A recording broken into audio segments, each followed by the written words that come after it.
Hello बच्चों, स्वागत है आप सभी का मेरे YouTube चैनल स्टडी विद लता शर्मा पर। बेटा आज हम लोग EVS की बुक है मेरे पास, पार्ट 5 यानी 5th क्लास की बुक है ये। इसमें हमारा चैप्टर 4 है communicable and non communicable diseases. ठीक है, आज ये चैप्टर मैं आपको एक्सप्लेन करने जा रही हूँ। You must have noticed that sometimes your mother does not allow you to go out to play or to meet your friends when you are sick. Neither she allows others to meet you. Do you wonder why? आपने देखा होगा कभी जब आपकी तबीयत खराब होती है तो आपकी मम्मी आपको घर से बाहर दूसरों के साथ खेलने या मिलने नहीं जाने देती, है ना। और ऐसे ही दूसरों को भी आपसे मिलने से मना करती हैं। आपको आश्चर्य तो होता होगा कि ऐसा क्यों करती हैं। This is because there are some diseases which are infectious and spread when a person comes in contact with sick person.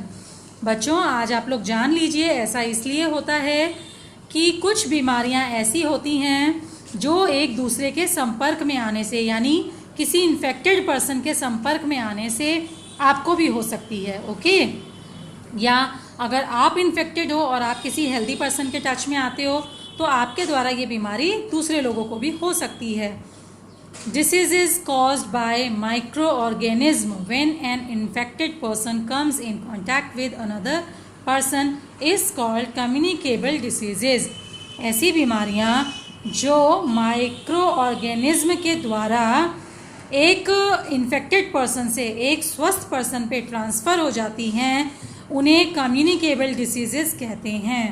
इसका एग्जाम्पल है malaria, measle, common cold, influenza etc. Communicable diseases are also known as infectious और transmissible diseases. मतलब इन्हें हम infectious यानी infection होने वाली, छुआछूत की तरह फैलने वाली या एक दूसरे से संक्रमित कर देने वाली बीमारियां भी कहते हैं। जैसे कि आज सबसे बड़ा एग्जाम्पल इस बीमारी का जो बन गया है वो है कोरोना महामारी। बेटा हम सब आज के टाइम में कोविड-19 से बहुत ज़्यादा परेशान हैं और यही कम्युनिकेबल डिसीज़ के रूप में आप देखोगे कि फ्यूचर बुक्स में ना कोविड-19 का भी नाम आने लगेगा, क्योंकि ये जितनी खतरनाक रूप से फैली है ना, इतना तो शायद ही किसी बीमारी ने कहर ढाया होगा, है ना। तो कोविड में भी आपने देखा है ना, इन्फेक्टेड पर्सन के टच में जो भी हेल्दी पर्सनस आते हैं वो इन्फेक्टेड हो जाते हैं, इसमें जान तक का खतरा हो जाता है, राइट। तो आपको पता चल गया होगा कितनी डेंजरस बीमारी होती है communicable diseases. Okay, diseases caused due to inadequate intake of an essential nutrients in the diet are called deficiency diseases. ऐसी बीमारियां जो किसी पोषक तत्व की कमी के कारण होती है, मान लीजिए शरीर में विटामिन्स कम हो गए या मिनरल्स कम हो गए या शरीर में रफेज की मात्रा घट गई या प्रोटीन या कार्बोहाइड्रेट्स की कमी हो गई, आयरन की कमी हो गई, कैल्शियम की कमी हो गई, तो ऐसे में जो हमें बीमारियां होती हैं उन्हें हम डेफिशिएंसी डिसीज कहते हैं। ठीक है, दीज आर नॉन इन्फेक्शियस और नॉन ट्रांसमिसिबल। ये बीमारियां जो होती हैं ये इन्फेक्टेड करने वाली नहीं होती है, ये इधर से उधर ट्रांसफ़र भी नहीं हो सकती, यानी छुआछूत की बीमारी नहीं होती है, क्योंकि ये तो अपने शरीर में जब किसी पोषक तत्व की कमी हो जाती है उसके कारण होती है। ठीक है, तो ये कम्युनिकेबल डिसीज नहीं होती। These are not passed on from one person to another. एक व्यक्ति से दूसरे व्यक्ति तक ये छूने से नहीं जाती। Examples are scurvy, rickets and anaemia. Unhealthy habit and behaviour such as smoking, chewing tobacco और drinking alcohol can lead to diseases. मतलब गलत भोजन की आदतें हों, गलत हैबिट्स लोगों को लग जाती हैं, जैसे कि स्मोक करने लगते हैं, ड्रिंक करने लगते हैं, गुटखा, पान, सुपारी ये सब खाने लगते हैं। इस सब के कारण ये बीमारी बढ़ जाती है या और भी तरह की बीमारियां हो जाती हैं। ठीक है, such diseases do not spread from person to person. इस तरह की बीमारियां एक व्यक्ति से दूसरे व्यक्ति तक नहीं पहुंचती।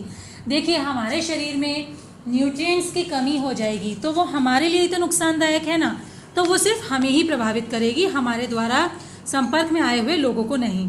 इसी तरह से अगर किसी को गंदी आदतें होती हैं, गुटखा, सिगरेट, शराब, इन सब की, तो ये आदतें खुद उनके शरीर को ही तो नुकसान करेंगी जो ये सब लेते हैं, है ना। ये आदतें किसी और को नुकसान नहीं करेंगी। ठीक है, यानी छुआछूत की बीमारी, कम्युनिकेबल डिसीज़ ये नहीं होंगी। ओके, इसका एग्जाम्पल आप देख सकते हो, हाइपरटेंशन है, डायबिटीज़ है, कैंसर है। नॉन इन्फेक्शियस और non transmissible diseases are called non communicable diseases. These include deficiency diseases and diseases cause by unhealthy habits. तो जो बीमारियां एक दूसरे के संपर्क में आने से नहीं फैलती, इन्हें नॉन कम्युनिकेबल डिसीजेस कहते हैं। इसमें ज़्यादातर वही बीमारियां आती हैं जो न्यूट्रिएंट्स की कमी के कारण या अनहेल्दी हैबिट्स के कारण इंसानों को लगती हैं। ओके, अब इनके बारे में थोड़ा विस्तार से जानने के लिए, कम्युनिकेबल डिसीजेस क्या होती हैं, यानी एक दूसरे के संपर्क में आने से फैलने वाली बीमारी क्या होती है। These diseases are caused by different kind of germs. The chances of a person getting ill depend upon the number of germs entering his body and the body's immune system, resisting power of the body against the disease causing germs. यहाँ कह रहे हैं communicable diseases जो हैं वो कीटाणुओं के कारण, जर्म्स के कारण फैलती हैं।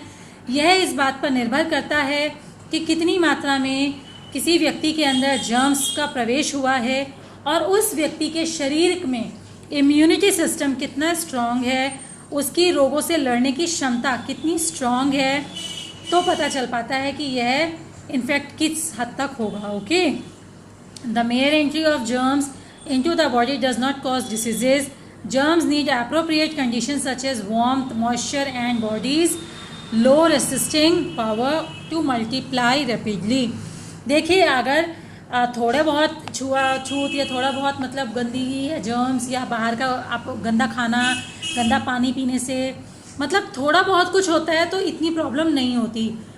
ये प्रॉब्लम तब बढ़ जाती है जब बहुत ज़्यादा मात्रा में जर्म्स की शरीर में एंट्री हो जाए या जर्म्स को ग्रोथ करने के लिए जो कंडीशंस चाहिए हमारे शरीर में वो कंडीशंस उसे मिल जाएं या हमारी रोगों से लड़ने की क्षमता कम हो, तो यही थोड़ी सी मात्रा में प्रवेश किए हुए जर्म्स बहुत जल्दी से बढ़ने लगते हैं और हमें इन्फेक्ट कर देते हैं।